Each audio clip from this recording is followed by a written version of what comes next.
Hey, this is Gordon for Inspiration Tats, and in this video we're gonna work on the stick grenade in 3ds Max and Substance Painter. So please like and share this video if you will, and let's just do it.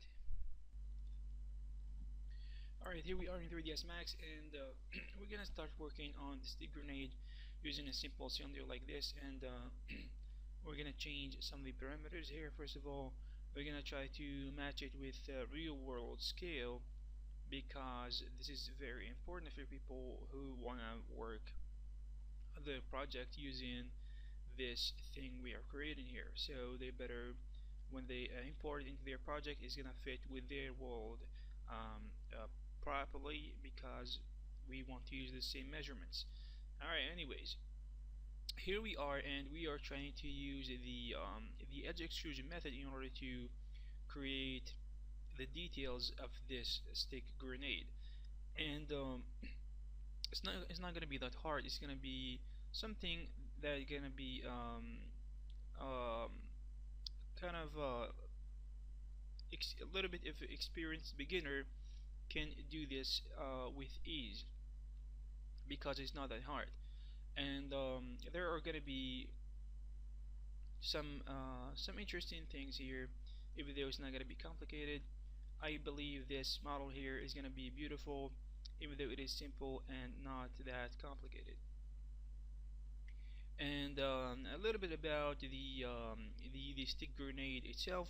It was a weapon that the German army, or the German Empire, developed in mid World War One, in the in 1950s, 1915 I should say, rather. And it was a very effective weapon in the battlefield, because it was something new and it was something different.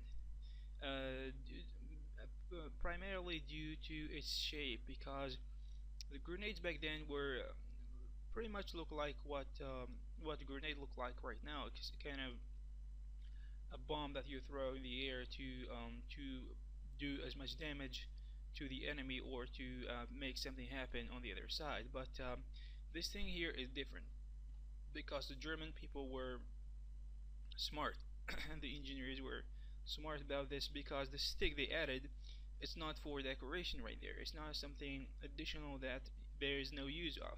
It's actually something that is gonna make the grenade more effective, due to the problems of the range, and how long this thing can reach inside the enemy, behind the enemy lines. So basically, in the conflict of in World War One, between German and the British, it was effective due to the fact that the British were able to throw their bombs, or grenades, about 15, 14, 15 meters. This is in mid-range, and the German were able to throw their stick grenades between 27, 26, 27 meters to 40 meters. And this is gonna be very effective and very kind of a point of strength to the German army back then. And yeah, it was effective actually. And the stick we are working on here is going to actually kind of give an aesthetic look to the weapon we are creating here. And I actually love weapons that have a combination between wood and metal, especially if it is kind of integrated in a nice way. I love it. I love especially machine guns or submachine guns, which have actually kind of wooden handles, and pieces of wood in and out. It's kind of, especially in texturing and stuff, it's gonna make it look amazing.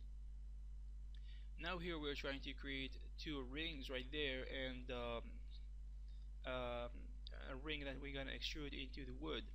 In the wood itself, which is gonna be part of the handle, of course, and the two rings as well are gonna be part of the handle. But the difference is that we're gonna texture them and gonna give them a different material, and we're gonna detach them from the handle because they're not attached essentially.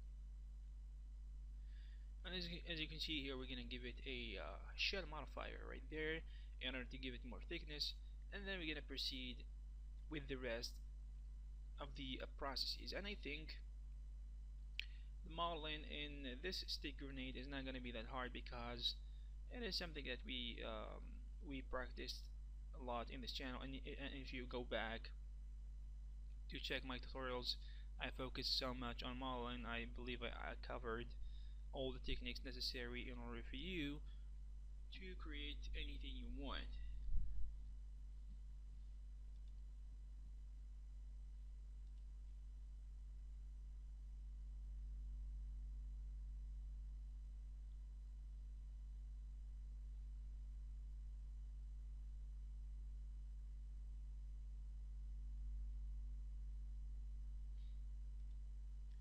By the way, this model you can see here, or this weapon you can see here, wasn't that effective um, in the battlefield as I said, because it had some flaws in it. So the first thing is the fact that it was kind of triggered.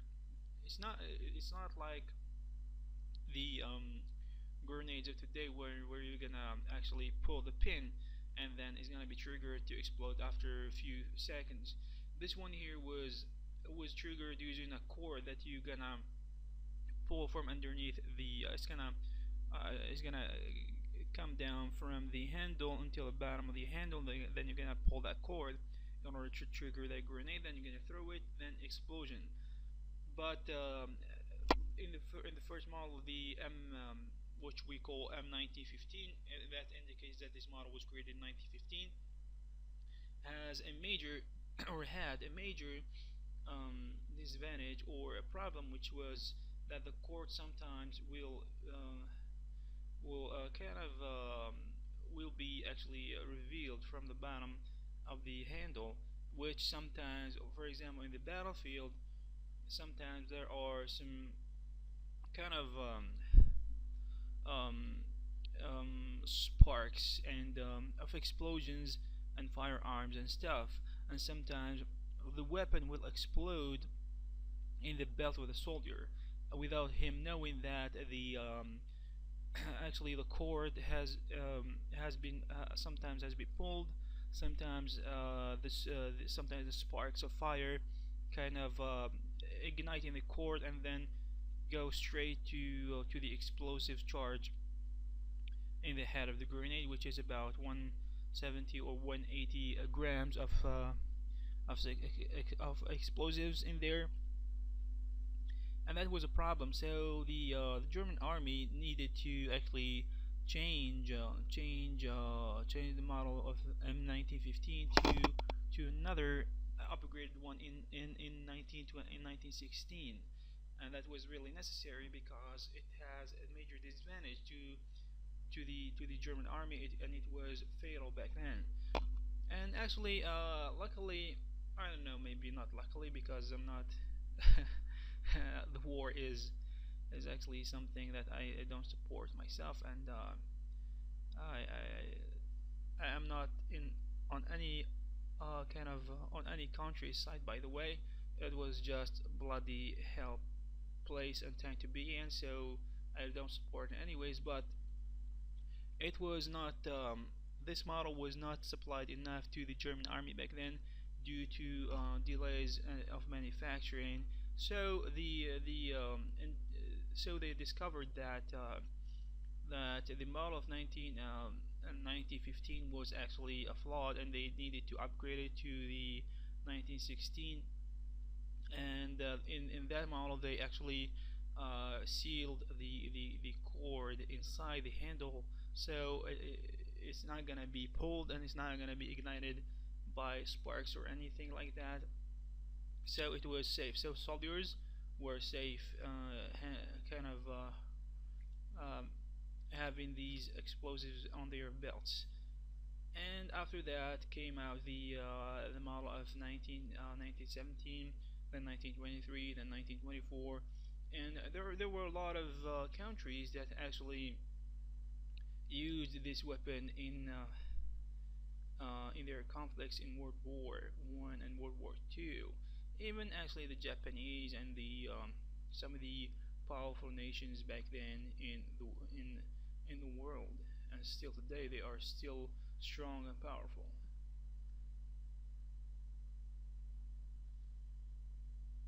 And as you can see here, I'm applying some some smoothing, actually some support and edges in order to kind of keep the solid look and the hard edges in place.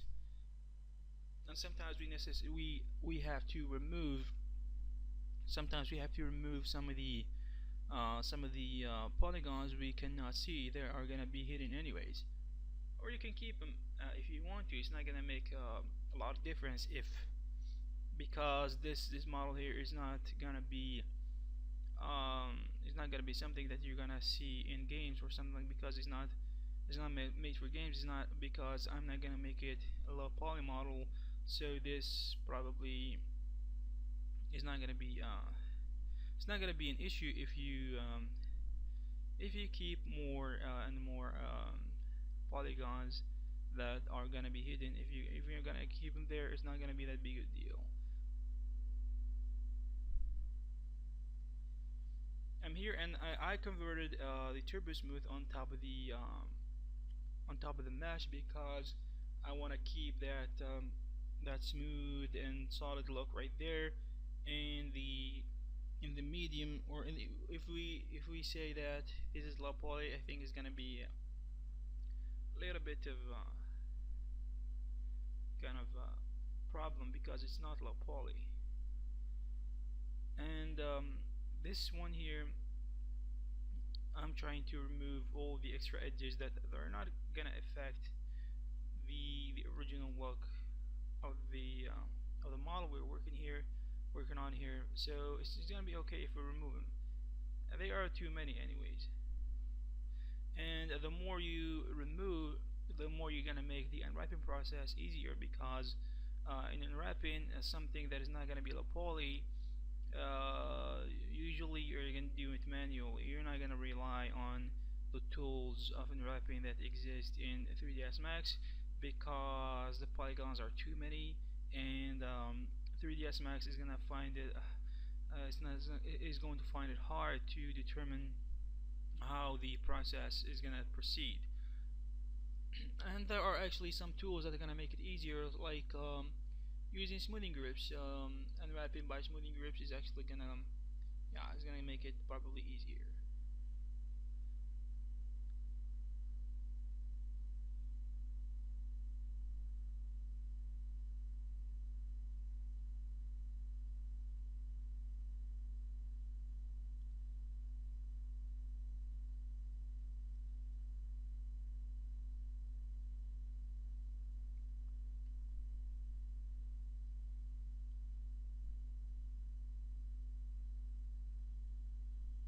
Alright, now unwrapping. Unwrapping is gonna be something that we're gonna walk through quickly, because it's not that big of a deal. It's gonna be just few actually a few areas and few pieces we can unwrap. It's not gonna be that big of a deal.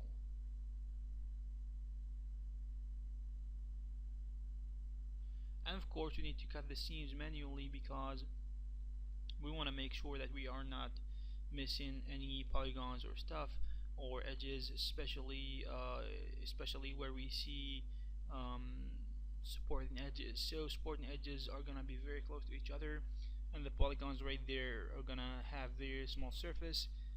Missing them is gonna be a problem, so we're gonna have to do this manually in order to make sure that everything is working properly. And actually it's not gonna be that difficult, because if you train train yourself how to do these things, it's gonna be a lot faster to over time for you.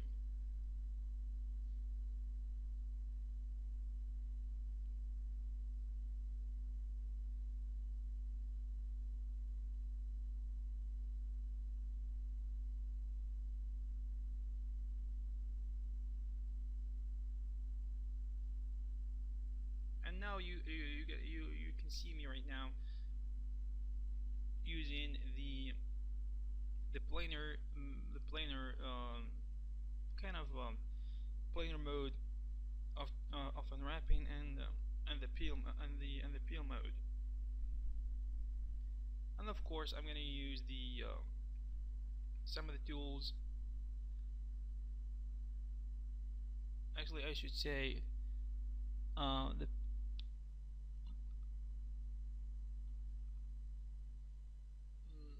there are some tools that you can use as well, but you feel free to use any tools you want as long as it's gonna make your job easier.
And of course, in this type of model, we're gonna use the pelt tools and the peel mode, quick peel and stuff a lot because it's gonna be necessary.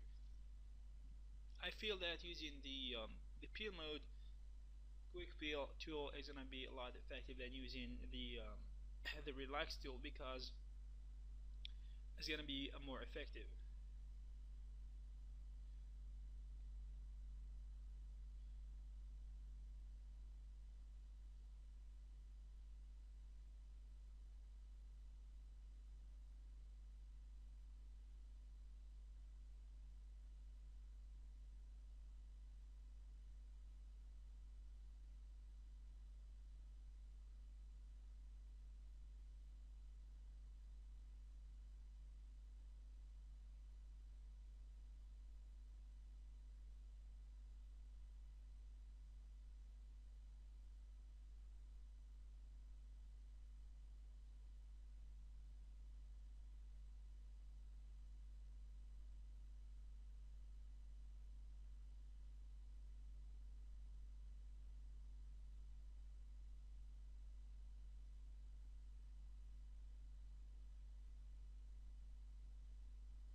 as you can see here in this screw here, or bolts or whatever the situation is with the small pieces that are going to be kind of floating on top of the mesh, we're gonna try to reduce the number of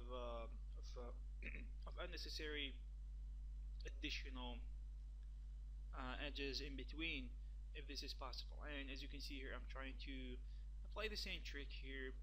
We're trying to kind of see through and predict how this is gonna be done. Actually, this surface on the bottom is something that we are absolutely not going to need because it's not going to be seen anyways, and it has extra edges that are kind of mumbled jumbled in there. And now it's going to make it look much cleaner.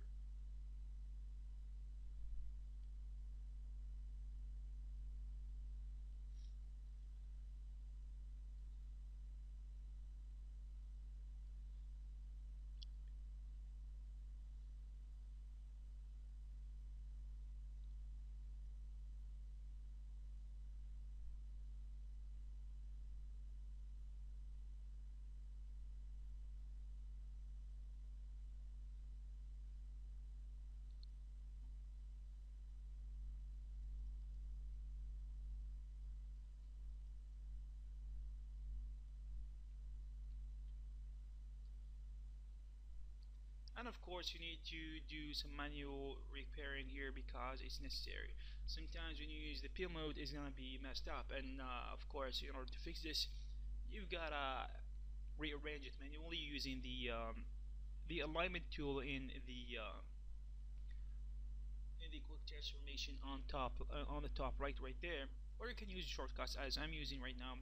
I'm actually assigned them myself because you need to use shortcuts, and sometimes 3ds Max is not gonna provide you with the right shortcuts, and you can look them up online, and you're gonna find some cool shortcuts related to UV unwrapping in 3ds Max.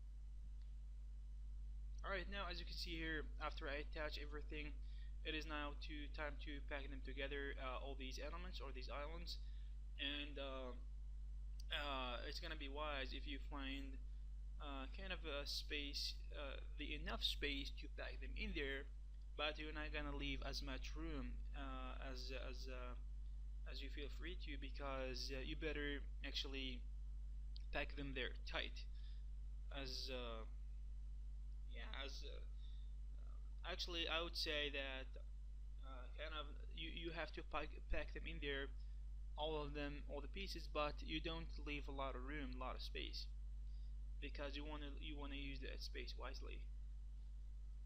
And of course, don't kind of don't try to overpack things right there, because you might risk overlapping and stuff, which is not a good thing. Avoid overlapping at all costs. Even overlapping with similar pieces is not going to be good.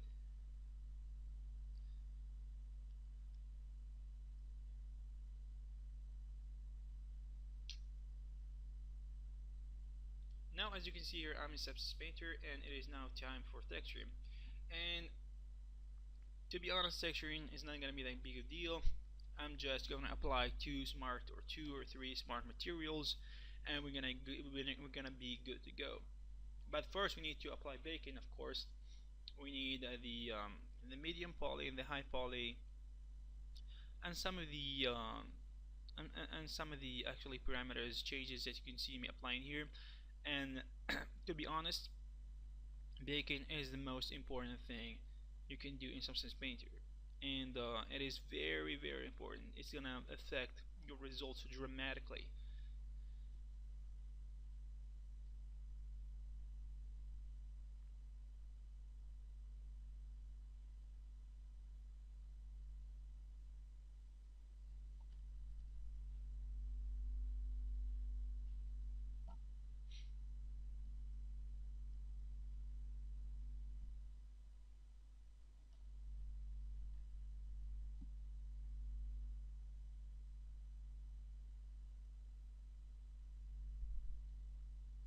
And as you can see here, I am applying some this, for example, this tank material, and I'm gonna remove some of the unnecessary stuff that I don't need. Then, of course, I'm gonna apply the this texture only to the pieces I want. I want the material to be applied to, and as you can see here, it's pretty clear, pretty cool, without a lot of modification and rearrangement of parameters. And of course, you can go to Substance Share to find some of the extra smart materials that you can see me using here, because a few of these, especially the wood, Substance Painter that doesn't come with a lot of wood. Smart materials. I don't know if this is something that has been changed, because I don't have the latest version. Probably they added it. Probably they haven't. Let's see. And of course, you're gonna go to Substance Share. You're gonna find a library of smart materials and materials, with 1,000 of smart materials and materials. You can find pretty much all everything you want. Or if you are that professional, you can go to using substance design, in which you can design your own smart materials, which is gonna be a good option as well.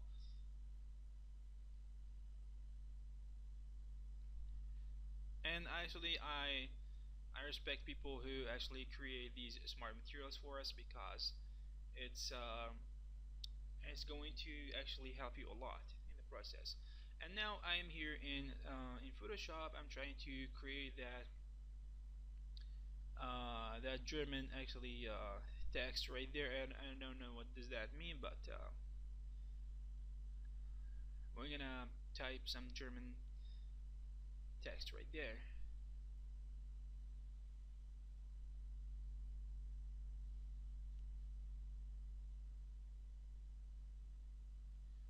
And we're gonna try a few times, because I don't know exactly how this is gonna be positioned on top of the surface of the grenade, but we're gonna see.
Alright, so let's try to position it somewhere. I don't think it's gonna be that big, but let's try our luck.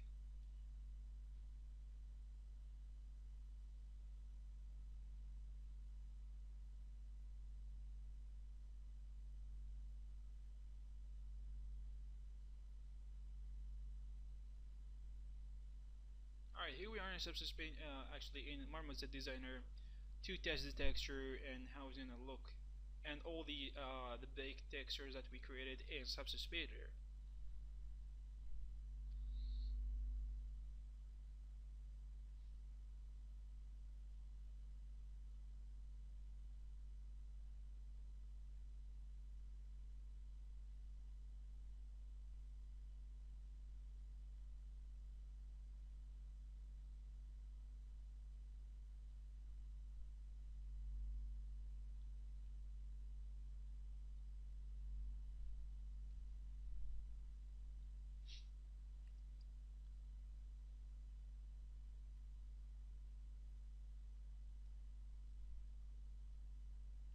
Alright, now let's apply this textures that we brought from Photoshop, and it seems completely messed up because first of all it's not in the center, and the size is a little bit off. So we're gonna change everything.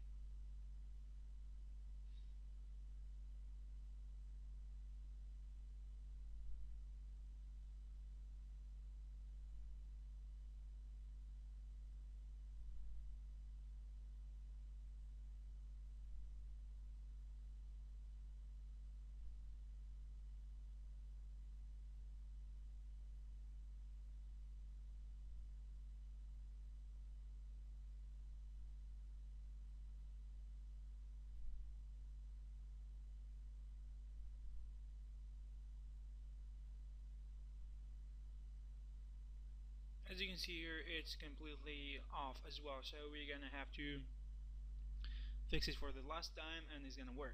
So please, if you like this video, please like it and share it because this helps a lot. And I appreciate your support, guys, and I appreciate you being here and watching this tutorial. I hope you learned a lot. And yeah, I wish you best luck, and I wish you to have a good experience here with these tutorials. And I will see you in the next one. Take care, my friend.